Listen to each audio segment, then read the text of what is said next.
Matthew Lee, Intercity Press, on behalf of the Free UN Coalition for Access. Thanks for the briefing, and hope that you'll do stakeouts after all closed-door consultations to give a summary of what happened. I wanted to ask about Burundi. I know in the final days of the Kuwaiti presidency, there was this closed-door briefing. There was never actually a consultation, a stakeout, or any kind of summary.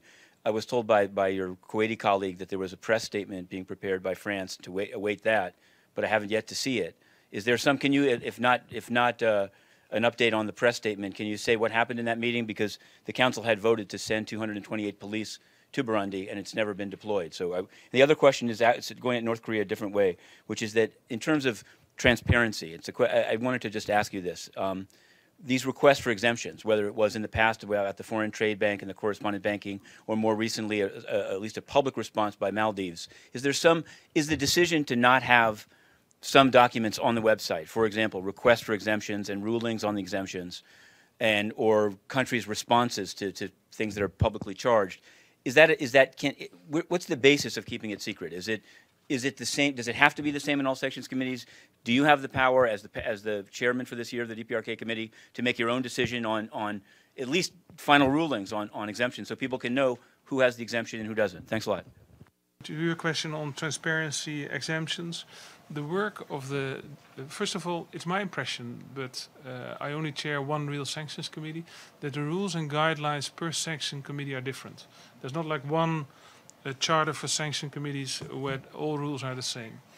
As a very practical example, in our committee it was a rule that I had to read out all of my report completely from the beginning on page 1 to the end of page 6, whereas in other committees they agreed you would just do a short summary and give a written report. So it's guided by the rules and the guidelines which are valid for the committee, and changes in those rules and guidelines are up to the members of the committee to agree upon. I